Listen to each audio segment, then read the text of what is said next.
सबको अपनी बॉडी से प्यार होता है। किसी को एक पिंपल भी हो जाता है तो उसकी चिंता करने लग जाते हैं।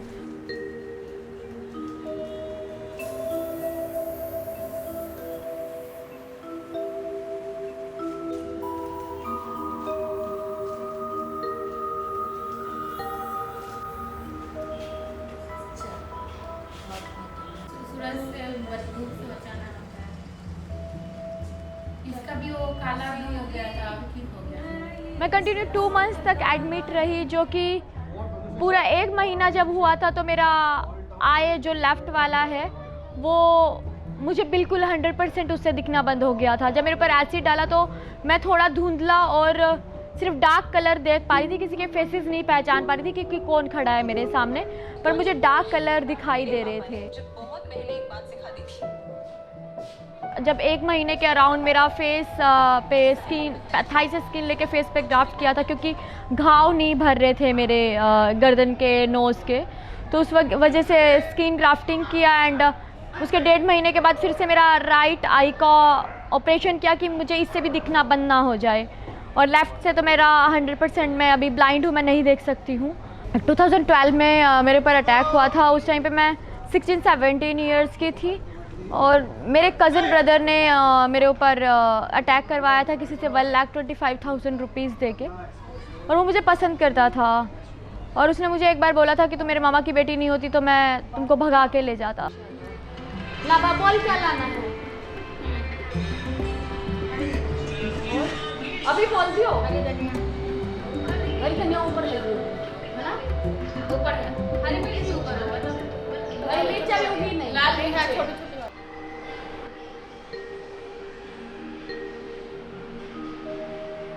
मेरा नाम रितु है और मैं बेसिकली रोहतक हरियाणा से हूँ। और मेरे ऊपर अटैक 26 पे 2012 को हुआ था।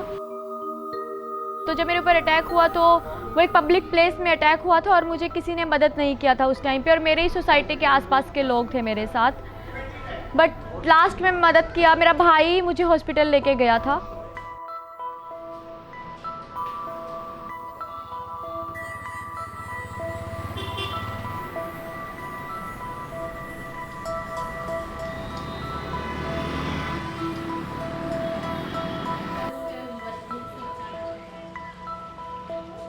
इसका भी वो काला भी हो गया था, अब ठीक हो गया। सूरज से मजबूत से बचाना। इसका भी एक बच्चे को पालना सब इंसानों को पता होगा, हर एक लड़की और हर एक लड़के को पता होगा एक बच्चे का जन्म होता है तो कैसे उसको पालना है, पर एसिड अटैक हो जाए उसके बाद फर्स्ट ट्रीटमेंट क्या है वो किसी को नहीं पता है। देख तेरे बालों में इतना में कुछ भी नहीं है। ये देखो ये नीचे इतने में बाल तो यहीं से शुरू हो रहा है जो ढक भी रहा है। नीचे क्या पूंछ काटूं?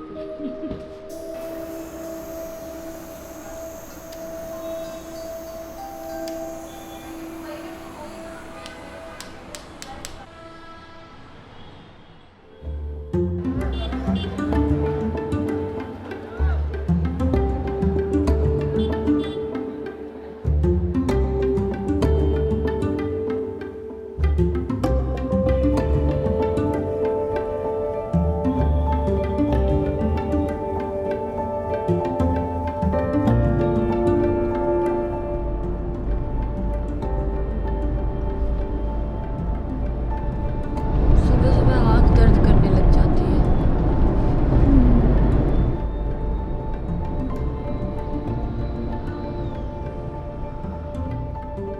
धीरे धीरे करके पहले मैंने खुद को रिकवर किया और सामने आई। उसके बाद आज मैं एसिड अटैक सर्वाइवर्स के ऑपरेशन को लेके या उसमें लीड करती हूँ मेडिकल ट्रीटमेंट।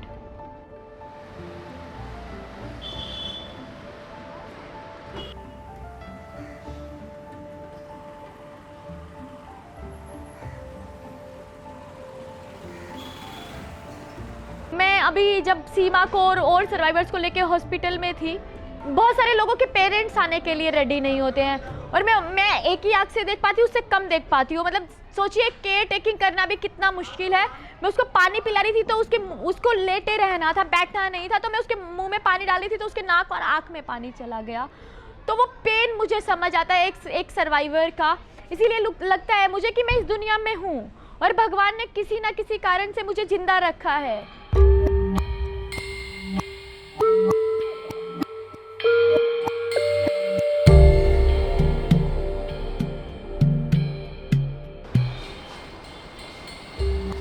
चल जल्दी चलो भाई। अरे आओ मौसमी जी हो।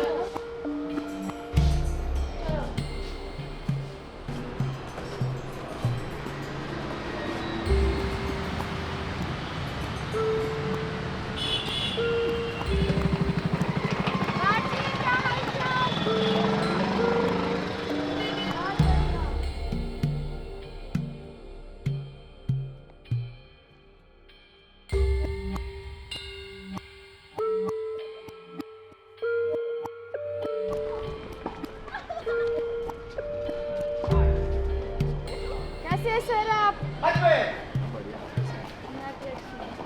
क्लास नहीं आ रही 10 तारीख के बाद की जो क्लास हुई थी उसमें नहीं आई। इन सब के ऑपरेशन हुए थे 1 तारीख के 4 लड़कियों के। हाँ सब ठीक रहा। तो होली पे घर भी नहीं गई थी, इसी वजह से हॉस्पिटल में ही थी। तो वैसे डिस्चार्ज हो गई 10 तारीख को, पर 2 की रिकवरी हुई है, 2 अभी बाकी है, उनके ड्रेसिंग है अभी।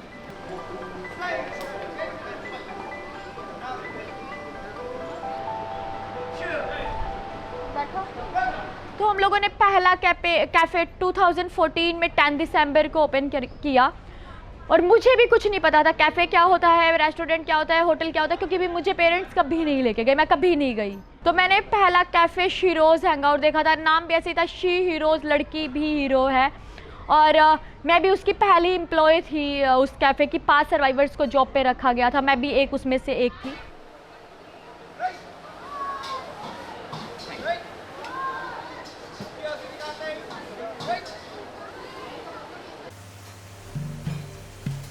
अच्छा लगता है देखिए, सबसे हम बात आकर के करके। कई चाय पी चुके हैं आपके साथ। थैंक यू, अच्छा लगा आपसे बहुत मिलके, थैंक यू। तो सर अभी मैं कराटे सीखती हूँ।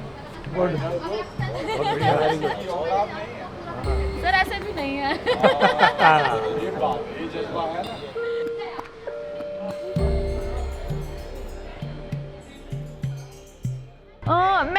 मेरे अटैक से पहले वॉलीबॉल खेलती थी और स्पोर्ट्स में मेरी बहुत रुचि रही है और मेरा पैशन कह सकते हो, मुझे जुनून है स्पोर्ट्स का।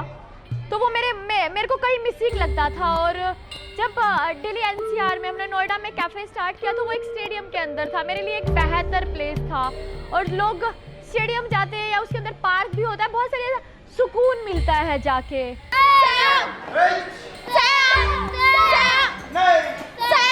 जब मैं खेलने जाती हूँ या मैं उस ग्राउंड में जाती हूँ तो वो 1 घंटा मेरे लिए सुकून होता है।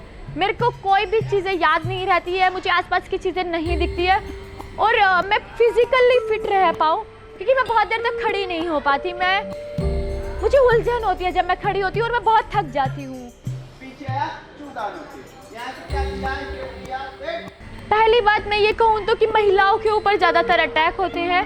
तो मुझे लगता है कि हमारी सोसाइटीज़ में क्या सिखाया जाता है, सब लोग देखते होंगे कि इक्वालिटी बहुत कम है।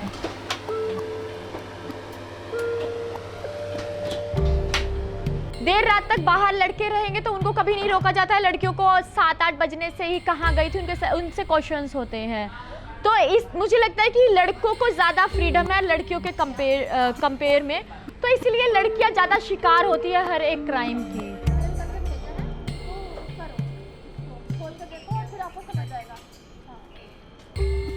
तो यही तो होता है कि इंसान की खुशियों से ज्यादा नाक बाक होती है। यही तो हुआ था उस दिन भी। वाह कितनी लड़ाई हुई है और सब लगता है कि ये कपड़ा धुलने उसके बावजूद इंसान की खुशियाँ मैटर करती है।